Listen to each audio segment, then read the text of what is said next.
Good evening. Today is the 17th day of April 2023.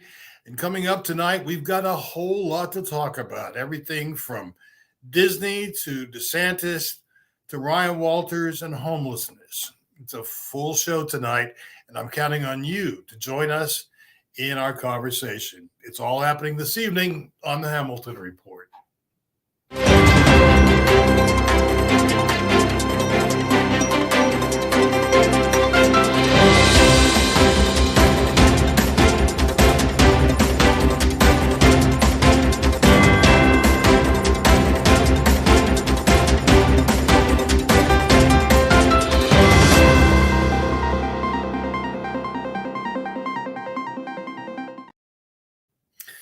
I hope that you've had a good day and a nice weekend. The weather's been beautiful, a little cool over the weekend, but still beautiful in central Oklahoma. But if you're anything like me, you're really having wars with your allergies. I hope that you're taking good care of yourself. Well, we do have a lot to comment on tonight, and it's important to me that you join us in our conversation. You can type your questions or your comments in the chat session or in the comments, and we'll be sure to include those on this evening's broadcast. But I want to start by taking a look at how you should not try to run a government the way that DeSantis is, because he is proposing some outrageous things. We all know that Disney is associated with Central Florida. What you may not know is that Disney is responsible for providing $75.2 billion worth of economic impact into Central Florida. They have nearly 500,000 people employed there in Florida. And they also add another annually $5.8 billion in other state revenue. Well, that seems like somebody you'd want to be friendly with, right? Except that now DeSantis is this ongoing thing that he just keeps dragging out. He's as petty as 45 because he is now suggesting that the state would build a state penitentiary to land adjacent to Disney. Now, think about this for a moment. Families save many times for many years enough money to be able to take their family to Disney World one time. There are 25 million children who visit Disney World every year, 25 million. Now, if you're a parent, are you going to spend years of saving to take your kids to an amusement park that is adjacent to a state penitentiary? Well, I wouldn't. And I don't think a lot of other people would be excited about that either. This is a petty man and not someone we want at the helm of our government, because we've got a bad enough example of what's happening here in Oklahoma with our current governor, who seems to be trying to keep up with DeSantis and the other Joneses around. But this is really bad news for him, for the people, the good people of Florida. Because if he follows through with his plans of putting this prison there, that will effectively mean millions of people will choose not to go to Florida every year. And yet, that's his big push. Oh, one other thing I failed to mention, he's also going to be holding Disney to a very different standard when it comes to ride safety. Standards that will not be imposed on SeaWorld or Universal Pictures or any other large amusement parks in the state, just Disney.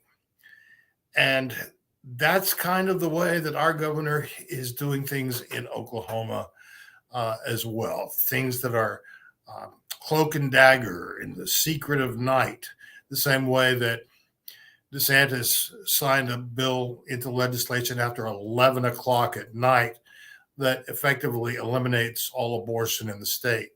Because at 6 weeks, most women are not even aware that they are pregnant. So this is the same mentality that is ruling Oklahoma. And it's something we need to be watching out for, because it seems like our governor and our legislature tends to look around the country at the very worst examples that they can find and then bring those home to the people of Oklahoma.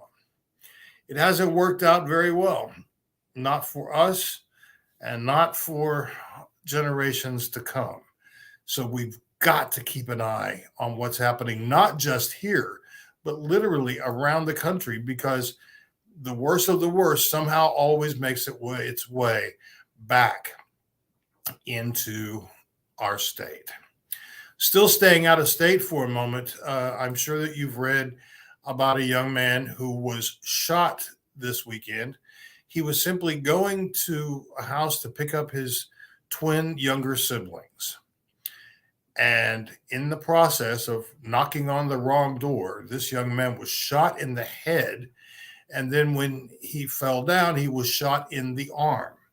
This young man is thankfully out of intensive care, and it looks like he's going to have a recovery.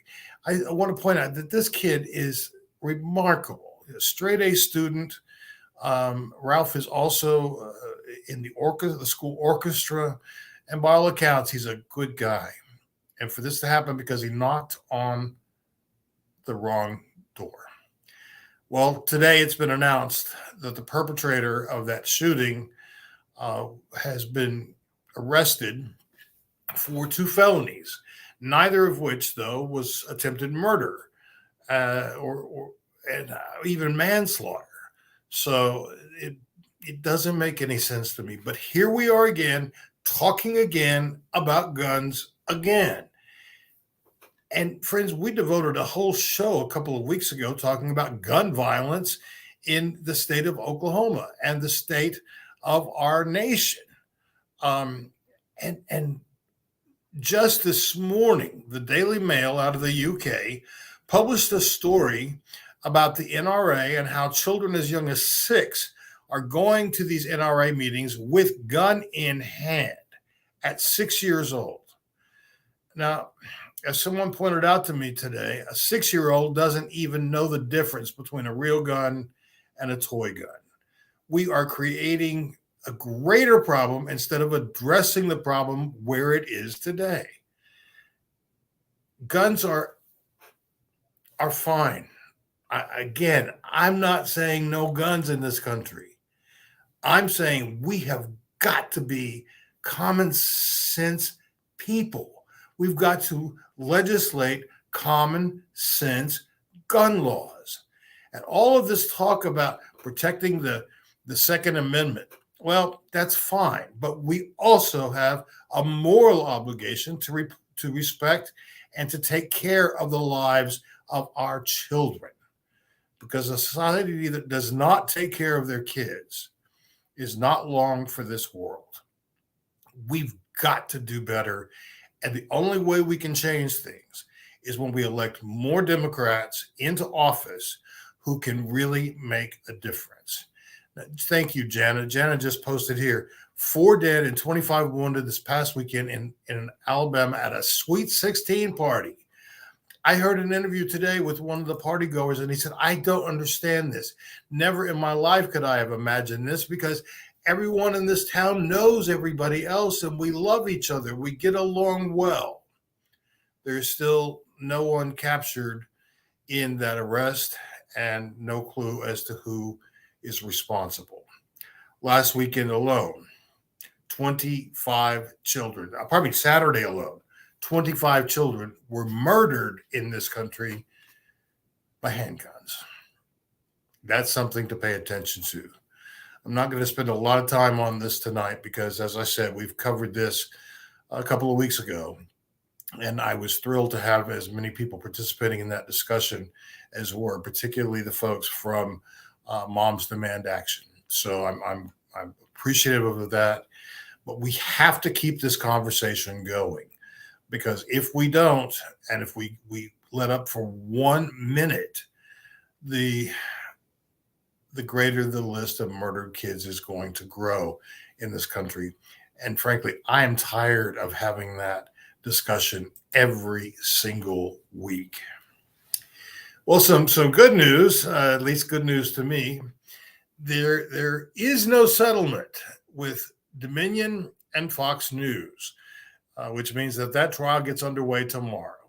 I'm sure that Fox News was hoping for a quick settlement, but Dominion said, no, let's just let this thing play out in court and have all of your high-powered TV stars come and explain to us in open court how they lied to further their audience. Love that, and I'm anxious to watch that roll on. That's good news. The bad news is George Santos, the liar from New York's Long Island, who was elected under false pretenses because basically everything he said about his life has been a lie. Well, he announced today that he's moving forward with his re-election campaign. Now, bear in mind, this goofball was just sworn in and is already announcing his run in 2024. To that, I say, good luck, because the people of New York, you fooled them once, but you won't a second time, George. So just quit while you're ahead. One of the most disgusting things that I've heard him say, and he told a friend this, and this is worse than lying on his resume. It's worse than all of the shenanigans he's been a part of, except maybe the criminal activity that he's being looked at again for. But he said he just wanted to win election one time because that way he would have a federal pension and federal health care for the rest of his life. That's not taking care of citizens. That's not being a congressperson, not in the right sense of the word. So you go right ahead, George. Hope you get lots of money from people who think just like you, which means you're not going to be getting a lot of support like you did last time. Want to mention, this is back to the bad news. Jayland Walker, it's a name that you may remember. He was killed by police in Ohio, where he was shot over 90 times.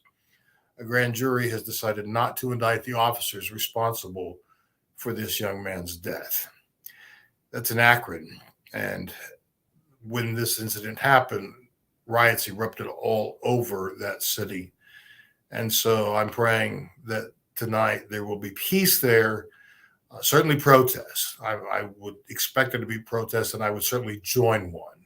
I just hope that they're peaceful, because we don't need to add any more killing to our streets. Moving it closer to home. Before we do that, let's just mention the fact that Clarence Thomas is in more trouble. It seems like every day some new field opens up and swallows a piece of him, because he is now saying, well, I didn't know. A sitting Supreme Court justice should be better informed than anyone else of this one fact. Ignorance is no excuse for the law. That's right. Ignorance is no excuse for the law. And so he's claiming, well, someone told him this, but he didn't remember who, and about financial reporting and the lavish trips and the free airfare and the yacht cruises and on and on and on. This man needs to be investigated. He either needs to be resigned or be impeached, because he has brought great shame to the Supreme Court, a place that was once a hallowed place of justice in this country, has over the last few years been made nothing more than a laughingstock. Have you noticed that when a judge, or in this case, a justice, rules in such a way that it favors the right, they're just doing their job? Interesting, though, that activist judges are only called activists when it's something that goes against the right. Well, Clarence Thomas is an activist judge. For him to say unprovoked that he would be willing to re-examine same-gender marriage equality in this country, that tells you that he is an activist, much like the Texas judge, Trump appointee, who said, nah, the abortion drug is going to just be illegal everywhere. It's because he's a long time opponent of women's autonomy in healthcare. So these are activist judges, folks.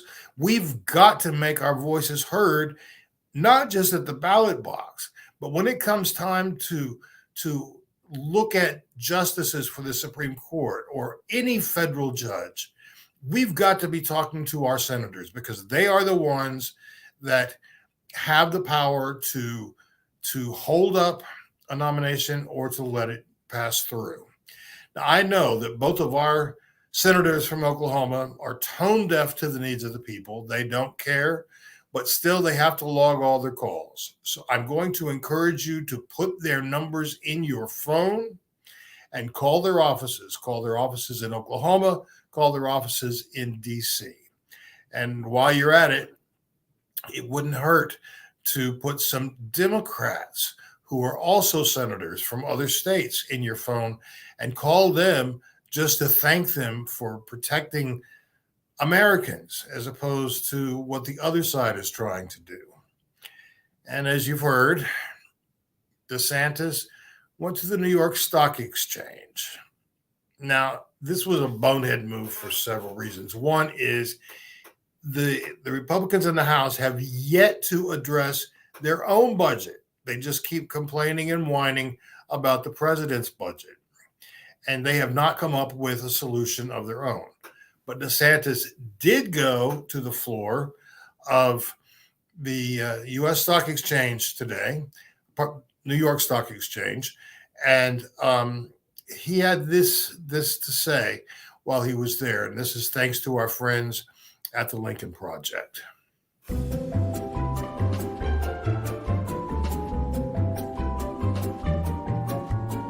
Our proposal will also restore work requirements that ensure able-bodied adults without dependents earn a paycheck. The longer President Biden waits to be sensible, to find an agreement, the more likely it becomes that this administration will bumble into the first default in our nation's history. Kevin McCarthy, Steve Scalise, and Elise Stefanik voted 3 times in the Trump administration. I think Scalise missed 1 vote, but they voted to raise the debt ceiling. So the idea that there's actual principle here is out the window. A debt ceiling is like giving your child a credit card, and they charge the limit all the way up. Would you just raise the limit? No. You would sit down. Well, if it meant playing with America's standing at full faith and credit of U.S. government debt, I feel like you can deal with the spending in other ways. If the U.S. faces a downgrade from the major ratings agencies, what will your message be on that day? Will it be, not my fault and not our fault?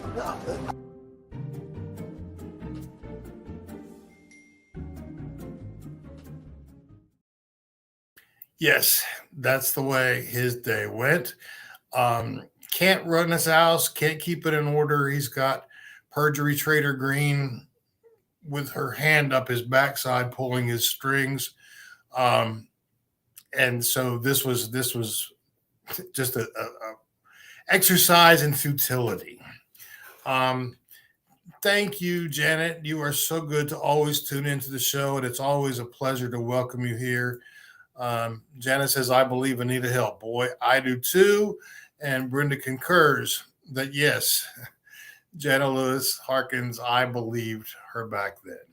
And so that's where we are today. Still dealing with a man who can't be trusted. Still dealing with the same kinds of nonsense. Speaking of nonsense, let's bring it on home. Today, our purely unqualified superintendent of public instruction crowed about visiting schools, including a Catholic school in Bartlesville. This Catholic school was St. John's Catholic School, and he was all happy to be there because he was happy to learn about good quality education. Look, I have to tell you something. This is nonsense. He is the superintendent of public instruction, not parochial or not private school instruction. And yet he's going and getting them geared up. Why? So that his tax credit plan, let's call it what it is. It's a voucher scheme, a scam against the people of Oklahoma, a scam particularly dangerous to rural Oklahomans.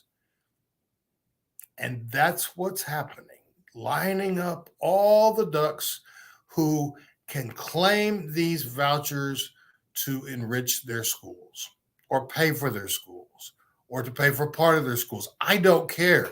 That's public money. It should not be focused on private schools. Oh, Brenda, you're commenting here on the Supreme Court and what we outlined just a moment ago. I agree with you. They have become an embarrassment. And I think about some of the fine justices that we have had through the years. I think about people who really believed in the Constitution and were concerned about the very people who live here. And that's not what our court is doing today. Not with this group and not with the margins of federal appointees. So, oh, look, Alicia Andrews, thank you so much for hopping on tonight. I'll tell you, she has been a busy person these last few weeks, and it's going to stay that way through our state convention. And speaking of our state convention, I want to mention again that our keynote speaker will be Beto O'Rourke for our Carl Albert dinner on Saturday night, June 3rd. Now, while we've been talking about Beto, and we are all so excited to have him coming to Oklahoma, he is a wonderful speaker. He will fire up a group. But we've also got lots of other speakers who are going to be with us both Saturday and Sunday. We have a collection of folks coming in to speak that are such impressive, and not just their resumes, but their accomplishments. And we have people coming to our state convention from Minnesota, from Florida, from Texas, from Arkansas, and I'm missing several other states, but we literally have people, Democrats, coming from across the country to our state convention June 3rd and June 4th. This is going to be unlike any convention that we've seen in a very long time, because there will be work that gets done, but there will also be a lot of fun to be had. Opportunities to meet with other Democrats from around the state, to hear wonderful speakers at our Federation forums throughout Saturday, a chance for county leaders to come together and learn from each other and share their concerns and their hopes. So it's going to be an incredible weekend, and I hope that you're planning on joining us June 3rd and June 4th. That'll be in Tulsa. First time we've had our convention in Tulsa, and we are really, really excited. Thank you for pointing this out. Our Veterans Federation will have Dr. Sheila Chamberlain. Now, this woman is beyond the pale when it comes to impressive people. A fighter pilot. She volunteered to be a part of the Tuskegee Airmen. Her list of accomplishments is longer than my arm. And that's going to be the speaker of our Veterans Federation. Each of our federations will have guest speakers. Stonewall is working now on a panel. They'll have a panel of former and current out legislators for their Stonewall Federation. So this is a remarkable time for you to be able to come, enjoy yourself, learn, and to really see how there are many, many ways of getting involved in the party. You don't have to be an officer. You don't even have to be a precinct officer. You just have to come. And you might find that there's something in our Women's Federation that really interests you. You can sign up that day. The same with veterans, Stonewall, Native Americans, and African Americans. We have a new group forming that's I'm really excited about. It's a Pacific Islander and Asian American Pacific Islander folks. So that's a new group that's starting. They'll also be at our convention presenting. So lots of opportunities to, like I said, get involved, but primarily to learn, to be a part of the process, and to have a good time with other Democrats. This is the first convention we've been able to have live for a number of years because of COVID. And boy, it's exciting. I am very excited. But first, want to remind you about an event coming up next week. It's Thursday at 11:30 in the morning in Oklahoma City. It's our Leading Ladies Luncheon. We are honoring Tamaya Cox Toure, the executive director of ACLU of Oklahoma, along with Sarah Adams, who has been a longtime activist and follows her family in that wonderful tradition, not just in the Native American community, but in the larger community as well. So these two women are truly deserving of our honor and our respect. And to get people to come to support these women, we have kept prices very, very low. They're just $50 a piece. So that's next Thursday. Now, tickets are moving quickly, and I hope that you will plan on joining us. Just $50 for a ticket. We do have a couple of sponsorship tables left at $750. But come, have a good time, enjoy a great meal, and then you can go back to work or sneak out and go to the Arts Festival in Oklahoma City if that's your privilege. Well, friends, we've covered a lot of territory tonight. And, you know, since we only come together once a week, there are things that happen during the week, and then we get closer to Monday, and it's time to give you folks some meat. And usually that's done with one topic, maybe two, but we've covered an awful lot tonight. But I want to let you know that next Monday night, we're going to be looking at homelessness in Oklahoma City and in Oklahoma and in Tulsa, but really the entire state, because we have a homelessness problem that is not going away. It's growing, in fact. Oklahoma City has some plans, Tulsa has some plans, but there's a whole lot of not in my backyard stuff going on. And the governor announced that we will not be giving away houses to poor people. Okay. That's your plan. Thank you, Governor. But that's our topic on next week's show. And finally, on May 1st, and I know it's a couple of weeks away, but I want you to consider joining me in Enid that day. Say, okay, what are we doing in Enid? Well, I'll tell you. The folks of Enid have elected a neo-Nazi to their city council. And our good Democrats there are not happy. And so they're planning a protest, and I will be joining them that day. And I hope that you will consider coming to join us as well, because our show that evening, the Hamilton Report, will feature people who stood in protest of this man swearing in, and will outline all of the horrible, horrible things that he's been involved in. So there's a lot happening right now in states, in our state, in cities and towns everywhere across Oklahoma. And before we leave tonight, I just want to say a very special congratulations to new officers that have been elected in our counties. I'm hearing and seeing good things from around the state, and that's exciting to me. We've got a lot of leaders who are continuing in their roles and some brand new folks as well. Just remember that we are the Big Tent Party, and we welcome all ideas and all people coming together to affect positive change for all of us in Oklahoma. Friends, you've been terrific to tune in this evening, and it's always such a pleasure to spend half an hour with you on Mondays. I hope that you'll consider liking this show or sharing it on social media, because the more people that understand what Democrats are all about, the more people we can elect as Democrats in offices up and down the ticket next year. That's it for tonight, friends. I hope that you have a wonderful week. Take care of your allergies. And on behalf of all of us at the Oklahoma Democratic Party, I'm Scott J. Hamilton, thanking you for joining us. I'll see you next week. Good night.